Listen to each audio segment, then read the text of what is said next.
Abusuya ebinum taka se na nado baye ECG adwumakuo no anase ye oman ye nyina mahoden no wamfa 1 megawatt kura ama meka ho ene nyantoboase ne hwesa video me baba beyi Kaleo solar energy ana nado ko ya okoko mishinya no nko bebre no wo ho ne de Kaleo de yi nko na meka na ansa na kura mpo no European Union wonom enkorabata ya meka se wonom na ehwe oman Ghana ene ebibrem hanom se no na nado anko akofo ado ekosu de kire wo mo kire wonum se oba oman Ghana mu a wo ye na afamu de se de beye na bambo adwumakuo betime gyan na so pa wo ye niam bebre no a wakra mfidi ahodo amokals ne niam ahodo bebre no a saa bambo adwumakuo wonum betimi de aye adwuma nanso so mpempi no an ya na se bi ba akofo hwe ne nsa enso nyame ne kata eno nti omo enso so hwe ne modembo ene anamo a watuo se de beye bambo betime gyan na so nti wonum ekte amokas na mako wo ha ne enum 105 armor vehicles ena wonum ede free European Union wa won de bre oman Ghana se na nadodan kwa akofo ado wonsom na wonje na hofama ene ne modembo a wode prempuntuo ni asomdwe ede ama oman Ghana no watimi atoa so ede ayenesa eno timpanifo hodo bebre no a ena ebe mobile opani kwankyerefo no ena ejina mu ede ama European Union wono ena yehu se okasa no na ode nsem bebre no atodwa ebo na nado abaso ewa na mo bia watuo na no dan chen so ase de medi kan ekayen we ye Kaleo power solar power plant His Excellency na nado dan kwa akofo ado woko ekoyeye se de beye honom no na enyina mahode ne timi enduru ho na nso so awia no bopa ena mawia na ebonti ene mana nado okra sa solar panels edi free amano ne enye kuma ena wode ekoya oma engineers a wo munim de efa solar adwumadi ho no ekoya wo mo eko fix bibia sesi a me no kasa de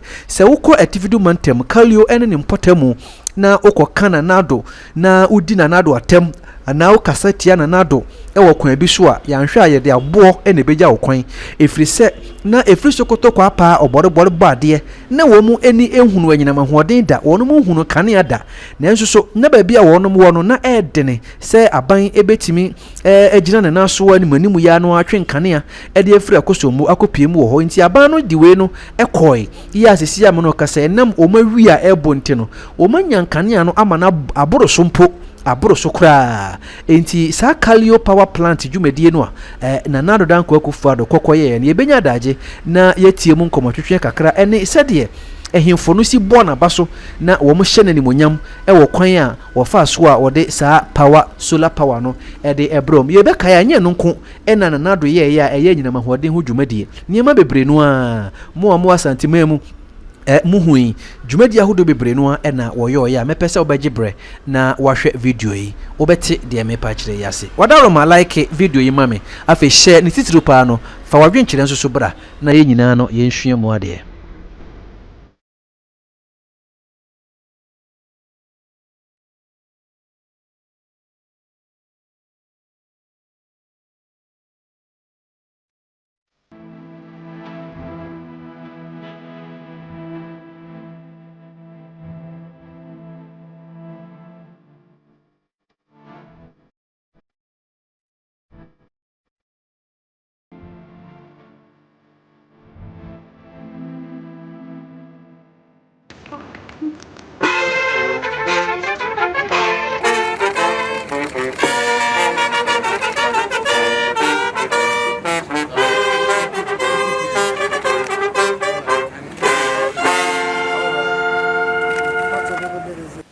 I'm coming here today because Ghana has been and it is crucial in ensuring regional stability.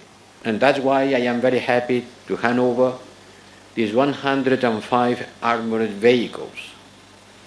I insisted a lot for these vehicles coming here to Ghana, for the specific characteristic of your country, from the firm's convincement that it was the best destiny for this military capacity to be used serving peace and stability. This is part of an European Union 20 million package of equipment to help reinforce the Ghanaian Air Forces. Further equipment will also be delivered, notably for aerial surveillance, for electronic warfare, which is having more and more importance every day in the battlefields, and for river crafts. I've been watching your rivers in my travel to Ghana from the plane, and I understand how important it is to be able also to survey the shores of these rivers. And we are confident that this support will benefit not only Ghana, but the entire sub-region, and finally, us also. We in Ghana, and indeed in Africa, have followed the EU story keenly, and we're hopeful that sooner rather than later, we'll be able to replicate the successes you have chalked over the years and decades. Today, we gather to mark a significant milestone in our partnership. That is the presentation of 105 militarized vehicles, and Benin underscored the pressing need for Ghana to enhance our counterterrorism measures. It is imperative to understand that no single country can confront the terrorist threat on its own. Collaborative efforts amongst nations facing this challenge and critical support from partners such as the European Union, who share our security concerns, remain crucial in mitigating the terrorist threat in the West African region. Within the context of our collective efforts and the pooling of resources, we appreciate the significance of the 105 military vehicles donated by the European Union. These vehicles will play a pivotal role in our efforts to fortify Ghana's northern frontiers against terrorism. I assure His Excellency Joseph Borrell Fonteles and the European Union that Ghana is committed to utilizing these resources, including the militarized vehicles, for the agreed purposes, which includes securing our northern frontiers against terrorist incursions. Ghana stands ready to continue to collaborate with the Union to safeguard our mutual security interests, particularly in the West African region. In conclusion, I extend once again our heartfelt gratitude to the European Union for this generous donation, which reflects the depth of our partnership and shared commitment to a safer, more secure future. Together, we shall strive to overcome the challenges that confront us and work towards a more peaceful and prosperous West African region.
am highly privileged to be delegated by the now President, now Dukumwini Domale Dafiamana, to step into his rather too large shoes to share this memorable occasion. Your Excellency, your presence here brings to three your visit to this region for same reasons. Thus, to commission a solar power plant here at Kaleo.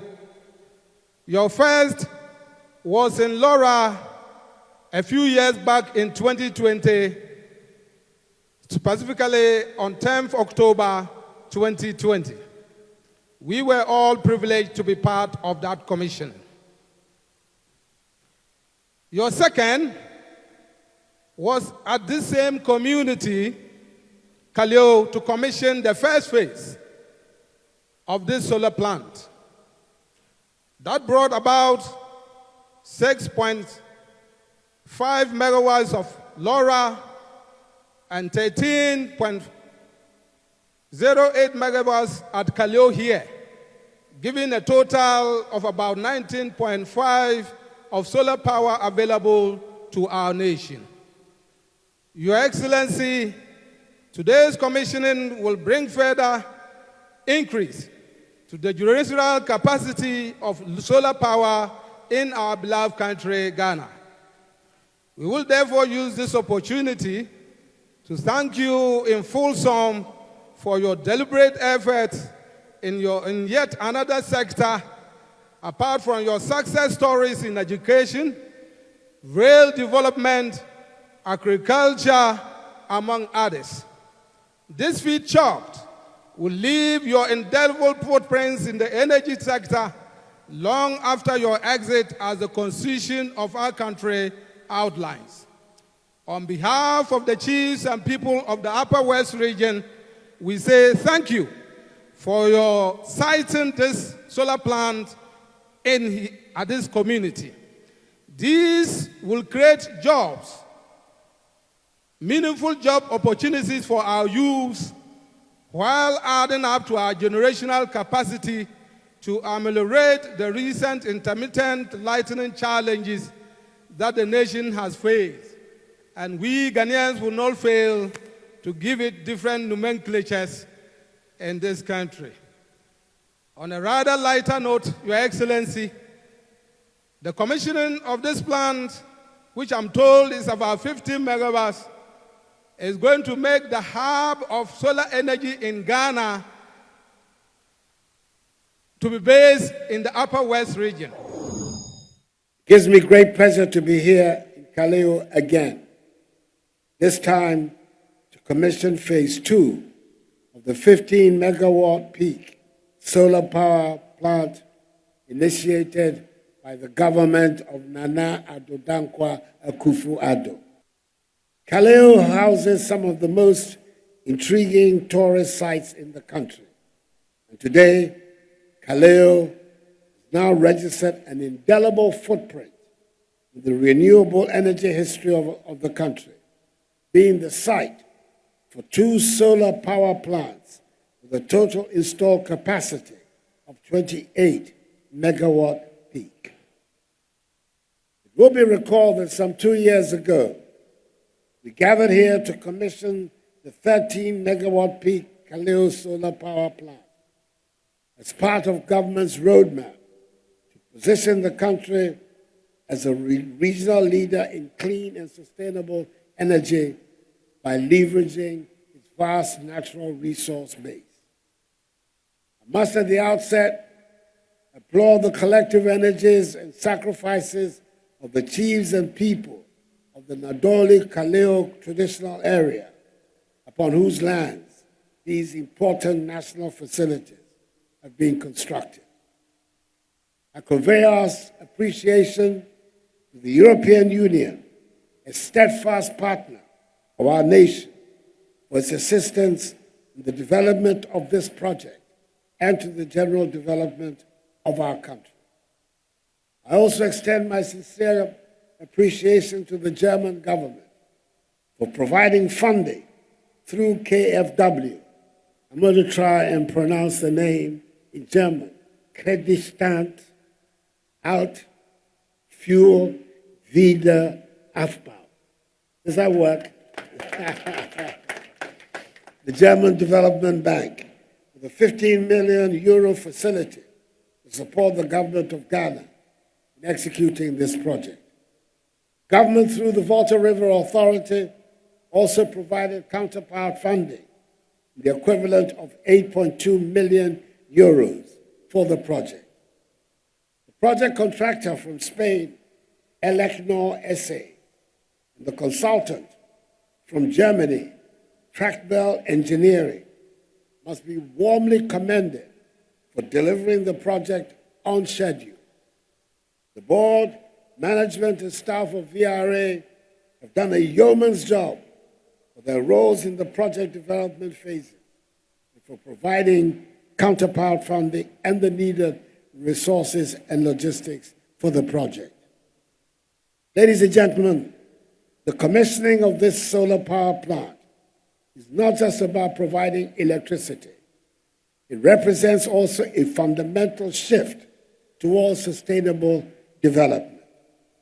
Renewable energy sources such as solar power not only reduce our reliance on fossil fuels, but also help mitigate the adverse effects of climate change.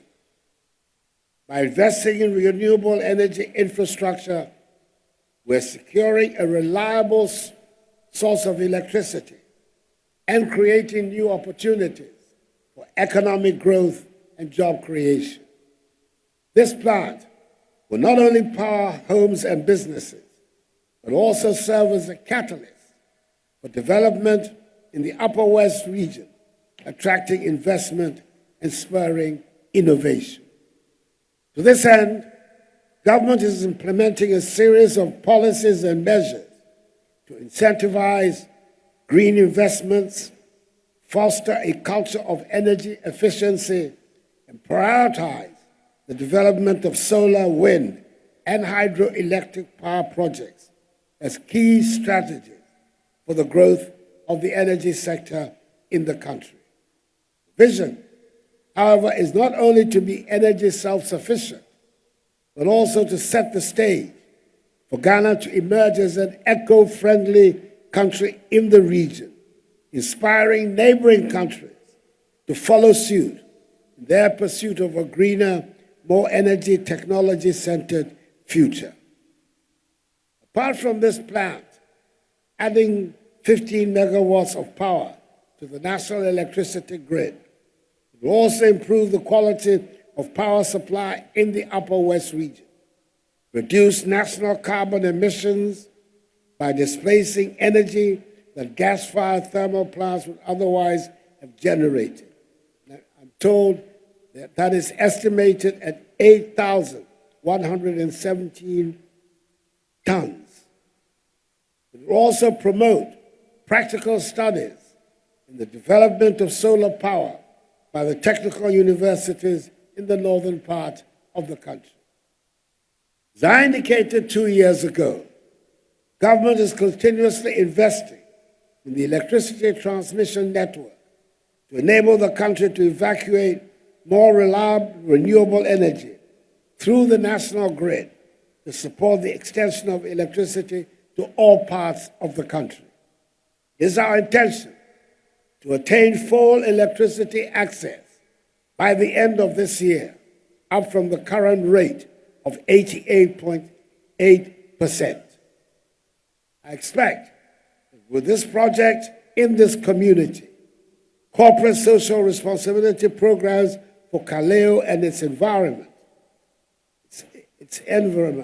will be enhanced through the provision of social amenities by the appropriate authorities, including VRA. Now, Chairman, distinguished ladies and gentlemen, I urge all stakeholders to adopt the right maintenance management regime, which is the bedrock on which the continuous survival of every project hinges. The lifespan of such an asset can be greatly extended, and its efficiency can be enhanced by a set of prudent maintenance management practices. There is thus the need for everyone to support the sustainable operation of this facility. Together, with each of us playing our small part, we can help build our beloved motherland for the benefit of ourselves and future generations. As we look to the future, let us continue to work together towards harnessing the full potential of renewable energy and building a brighter tomorrow for all our citizens. Accordingly, ladies and gentlemen, above our respected chiefs, it is my singular honor and pleasure to declare Phase 2 of the 15-megawatt peak solar power plant duly commissioned.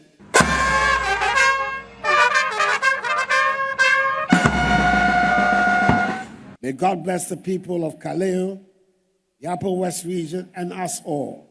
And may God bless our homeland, Ghana, and make her great and strong.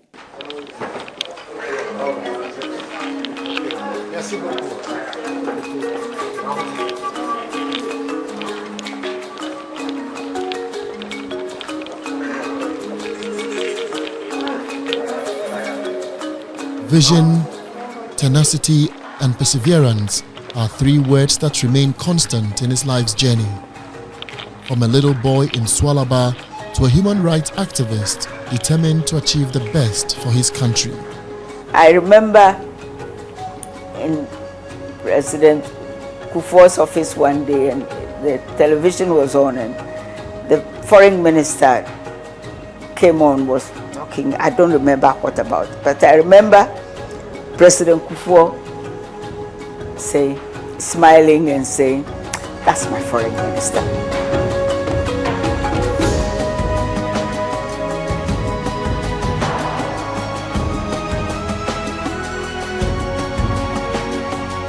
In 1998, he had contested me for the candidacy of the party to be for the 2000 election. Of course, I won, but our party is democratic, and we operated under constitutions of contests. So when we won, and knowing the background from which he was coming, I thought he would fit the role of the Attorney Generalship.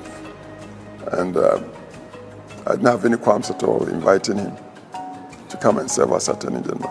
I thought Attorney General was more his line, but it was as Foreign Minister, I think, that he really blossomed. Many people think that the trial of Charles Taylor in The Hague, important though it is in being able to insulate the process in Liberia, would perhaps been better staged on the continent itself. And in future, we hope that we can develop institutions ourselves that would enable free, fair, effective trials. Foreign Minister, I traveled the length and breadth of much of the world with him.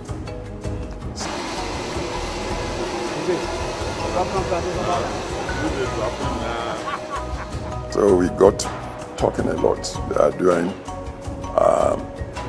the many travels we had. I always felt right at home with him. And I think my trust or confidence in him was because of this very long background I had had with the many members of his great family. From his political activism in his youthful days in the late 1970s as General Secretary of the People's Movement for Freedom and Justice, or PMFJ, which insisted on a democratic Ghana, through the establishment of his law firm, to his human rights activism days defending the politically oppressed, Nana Akufo-Addo has shown to be a tenacious servant leader and a family man. I can say boldly that among his generations, he was one of the best. We did a case in the court, and the late Nelson Kofi sent him a written recommendation, and he said he's the chief of the old bloc. It shows how that generation respected him.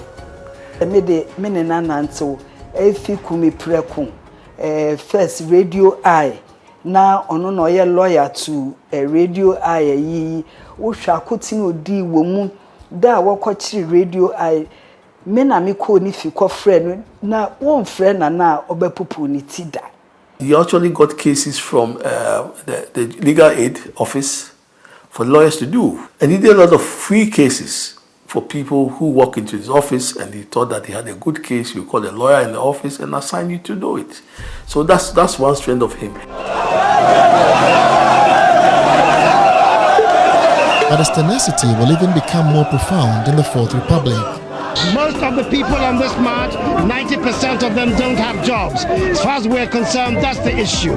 Jobs and bread for the people of Ghana. And we think it is time that the government began to fashion policies that address the needs of the people of this country. And that's what we want to do. And we're doing so by a very successful, peaceful demonstration that shows the best of the Ghanaian character. That's why we're here today. Against many odds and amidst intimidation and opposition from the then government, Akufo-Addo led what is arguably the biggest protest marches in the history of our country. The Kumi-Preko demonstration in 1995 at the height of the might of the Rawlings administration. The policies that the government has been implementing are policies that do not find favor with the general mass of our people, and that the mass of the people of this country have been systematically impoverished. At the time when the Kumi-Preko and what have you was going on, anytime I was invited to maybe a reception and he sees me there, he will come to me and ask me, what am I going to say? It's not everybody who does that. And I would answer sometimes as rudely as I can, sometimes as politely as I could. But I'm like, because there are two different situations, okay? He's a gentleman. So whatever is happening in the political arena has nothing to do with how he relates. Despite being a son of Ghana's president of the Second Republic, Nana Akufo-Addo did not ride on his father's glory. He was bent on creating his own path. The coup d'etat was all very traumatic. Suddenly your father is president, and the next thing he's been, that's it. All those things coupled with his background, I think must have gelled up to say, I must be part of making things the way, all the arguments we have, all the discussions we have, if I should be part of the solution and not constantly be part of just the argument. My uncle was, I think, either the secretary or something to the Nkrumah's Association. And so he had his papers there and I was just going through it. But Nana Addo was a member of that team. So he's flexible, depending on where he wants to be. He was a member of the Nkrumah's team, okay? But his dad was UP, yeah? So I guess you can only judge him for what he does and who he is at any point of time. Aside politics, Nana Akufo-Addo has gone through some personal family pain, losing his first wife in July 1993. It affected him and the rest of us tremendously, because she was a very lovely woman, very, very bright, very intelligent, and yes, her loss was very sad for all of us, and for him, of course, especially. For 4 years, Nana Akufo-Addo remained single until 1997, when he tied the knot with his beautiful Rebecca, ushering in an amazing love life.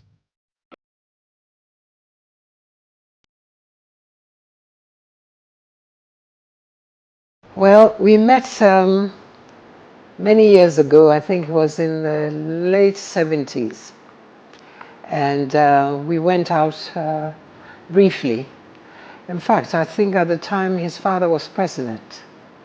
Yes, and we went out briefly and went our separate ways after that. And then sometime in 1996, it must be, we met up again.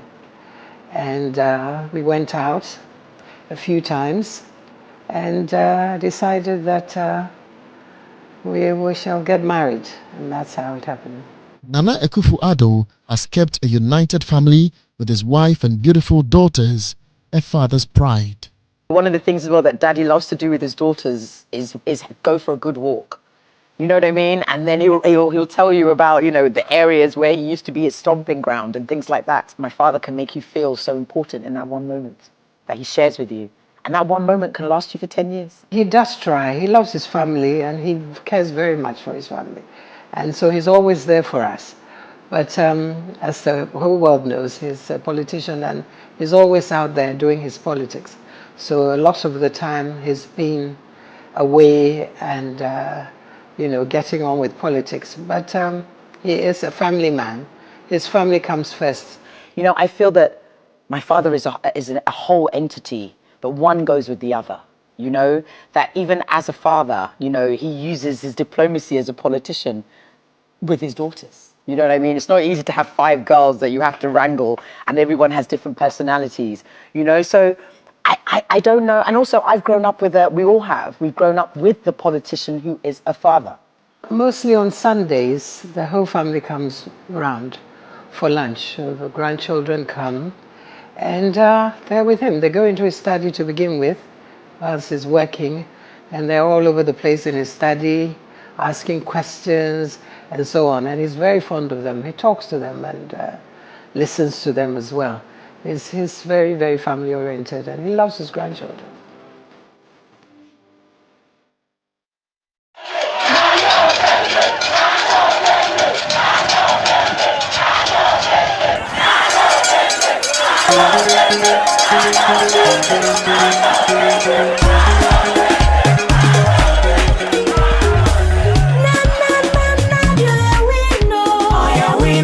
Yes, I was new in active politics in 2008. I was selected in August of 2008 and the election was in December, so I had a very short period, you know, in terms of campaigning. But of course, the president was an experienced campaigner. He had been in the game for quite a long time and he gave me advice on how to proceed, which I took. And it was a very hectic campaign. We worked very hard during 2008. As far as I'm concerned, 2008 we shouldn't have lost, but whatever be the case, we were declared the losers. Unfortunately, we won the first round, but we didn't get a requisite 23,000 additional votes to get 50% plus 1. We were, I think, at 49.8% or so. But we learned from that experience. Despite the 2008 defeat, Nana Akufo-Addo did not give up. He launched a strong campaign in the lead-up to the 2012 general elections. Nana Akufo-Addo lost the election to President John Mahama, but chose the constitutionally prescribed procedure to challenge the results at the Supreme Court. Throughout the court process, we proved, in fact, that we did win the election. Unfortunately, we didn't get, but to us, we were very confident that we had proven the case. Unfortunately, we didn't get the verdict. We might not have been given the ruling we sought, but thanks to our efforts, we can hopefully look forward to an improved electoral process in our country. 2012, after the Supreme Court verdict and after he gave that historic statement and speech after the elections, you know, the dust has settled down. As you know, when the elections are over and the results are declared, you normally will not find too many people come around again. And I was there with him, a couple of political actors, and he immediately began talking about when will be the next internal elections, as in polling station, electoral area, regional, national election, national executive elections. And John Bodu, I remember, Mr. John Bodu was there, was also part of that. And he began asking him questions that, what is going to happen next? What is going to take place? And that was always the attitude. Every time the losses have been difficult, or were difficult, but he always moves straight on. He doesn't, I know the very first time in 2008, after we lost, came home and I was so sad and everything, and you know, almost in tears, and he just said, look, snap out of it, you know, just let's move on. And that's how he is. He doesn't cry over spilt milk. I remember as well, actually, Jefferson, when he lost in 2008, and me and my younger sister, we stayed up for him. Everyone had gone to sleep. It was very late. I think it was like 2 a.m., 3 a.m. in the morning. And my younger sister and I waited up for him. You know, we didn't know why. We just wanted to make sure our father was okay. You know, we were angry. You know, we were, how could they do this? And what have they done? And, you know, and ready to, you know, sit down and talk to our dad and, you know, build him back up. And, you know, and he came home and he said that he was sad, and he said that he just feels that he's let the Ghanaian people down. It wasn't that he felt that he should have been in power, or that it would have been better, you know? It was just that he felt that he let the Ghanaian people down. And what it did is that it educated my sister and I a little bit more in being patriotic. Nana Akufo-Addo's fortitude and the clarity and basically what he was giving me in particular, that look, we can do it. Let's just go and work hard. The next election, we will be able to make it. And I believe that, and we worked very, very hard, and we got to make it. Every mother and father all hope that education will help their children escape poverty and give them access to a good life. Every child, rich or poor, able-bodied or disabled, deserves a good education. Free secondary education is at the heart of the MPP program. His 2016 comeback was even stronger, winning overwhelmingly at the presidential election, and for the first time in the history of our country, not only did he defeat an incumbent president, but he did so with a whopping 1 million vote margin. The only way we can guarantee the future of Ghana is to bring in the MPP to rebuild our country. That I will preserve, protect, and defend the Constitution of the Republic of Ghana. So help me God. For many Ghanaians, this victory in 2016 came with a renewed hope. The new Patriotic Party had also won majority in Parliament. It will not be easy. We have no illusions whatsoever. It will require sacrifice, but it can be done. I remember that Akufo-Addo teasing me that I wasn't smiling as much after the swearing in. You know, before the swearing in was a lot of euphoria and all of that, and then after the swearing in, I had to focus on what we needed to deliver. One day, I went to Nima to see him at the office before we go for a meeting in Ringway. And I entered the office, and he looked at me and said, "Oh, the first woman, female chief of staff." What? It's never happened before. And I never thought of it. But I believe strongly that the role that he has given me is a strong commitment to the advancement of women. Sometimes when I see his passion for Ghana and doing things right for Ghana, I believe that it came from that early start. He's been very clear in wanting to put Ghana where he wants it to be all these years. So I see that, I mean, you see that throughout his political life, fighting for the right things, democracy, and all of that. As president, Nana Akufo-Addo hit the ground running from day one. The implementation of his major campaign promise, the free senior high school policy, could not even wait for a year. By September 2017, the first batch of this revolutionary policy were in school. Today, enrollment rate at the SHS is over 90%, and the number of students in SHS across the country has more than doubled from 830,000 in 2016 to over 1.4 million, one of the highest enrollment rates in the world, with over 5 million children benefiting since its inception.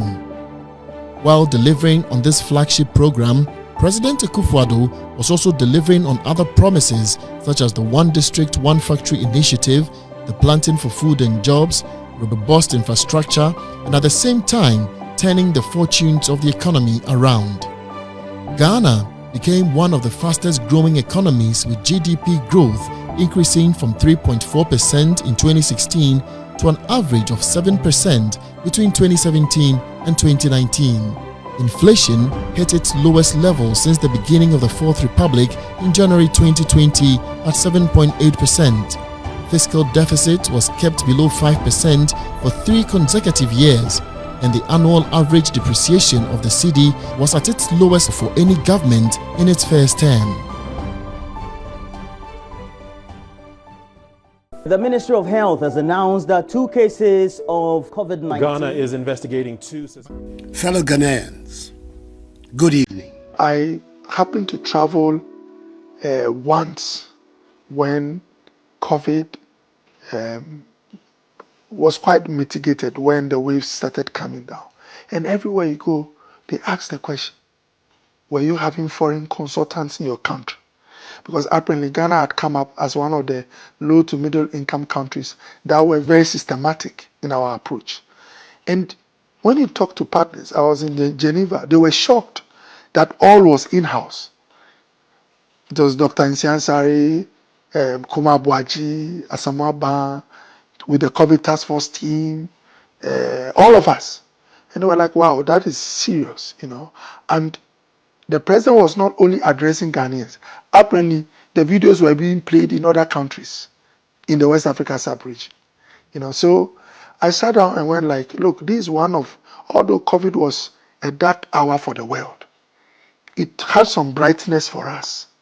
And so I was like, the best way to let the world know and remember what happened is to document our story. When he speaks, you feel it from his gut about his love for the country. Every time he came out, you saw him in his mask, and you say, everybody wear your mask. He didn't say, wear your mask and I'll take mine off. No. He was showing by an example what we should do. Just taking that singular thing that happened to all of us in this world. If he didn't care about the country, I don't think he would have gone the extra mile. Education is dear to his heart. Should we just let it go? No. We have to spend extra, but to make sure that the children are protected and yet be able to receive quality education. It costs a lot, but today we are beneficiaries of that courageous, forward-looking, sensitive, compassionate leader. His leadership made the difference. And, you know, Ghana is adjudged to be one of the best countries in the world in the management of COVID. And I think it's thanks to his leadership. We didn't suffer as much in the area of deaths as many other countries.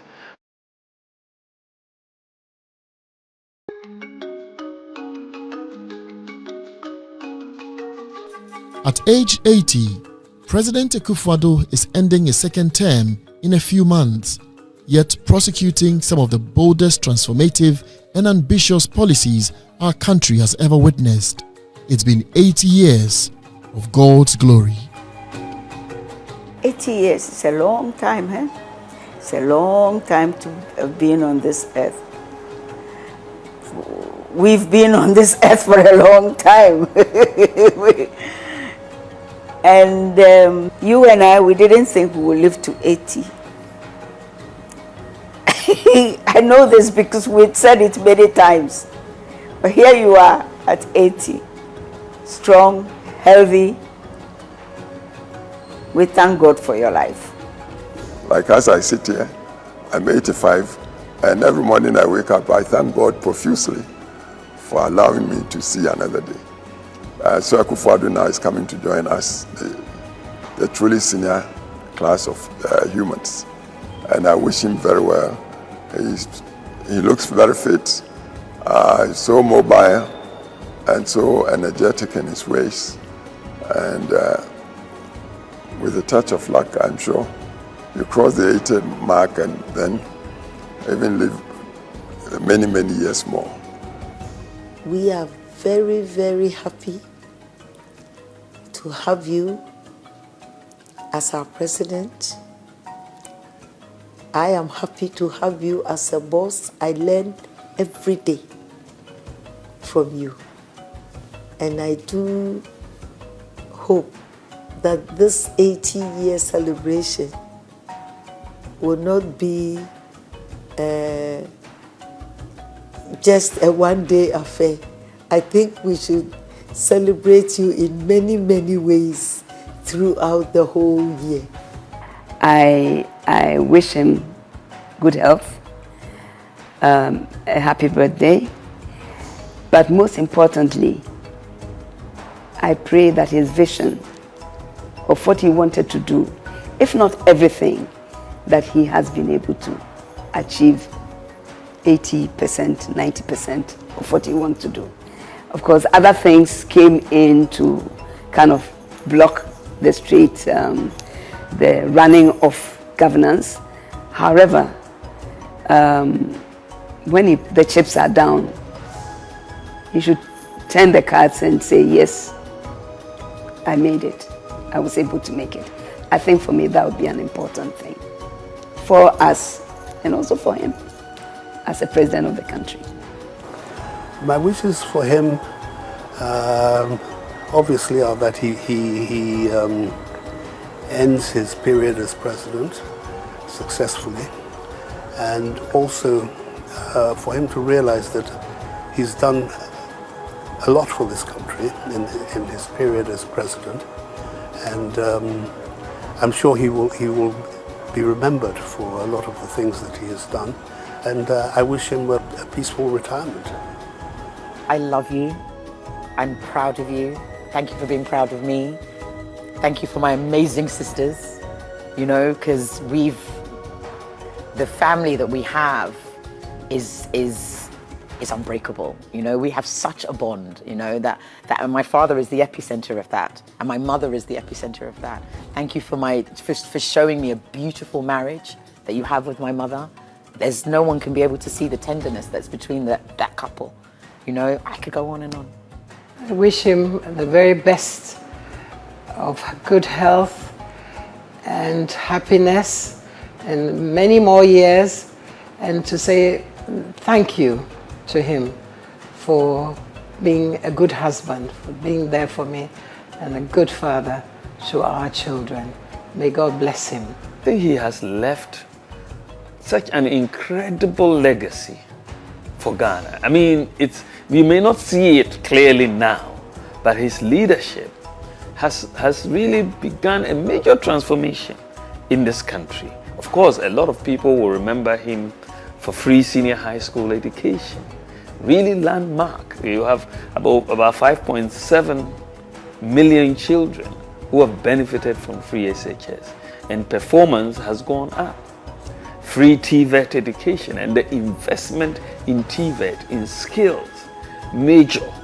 You know, you've seen ambulance service resuscitated, you know, the industrialization program, one district, one factory, all these factories, about 54% of the districts have been covered with factories right now.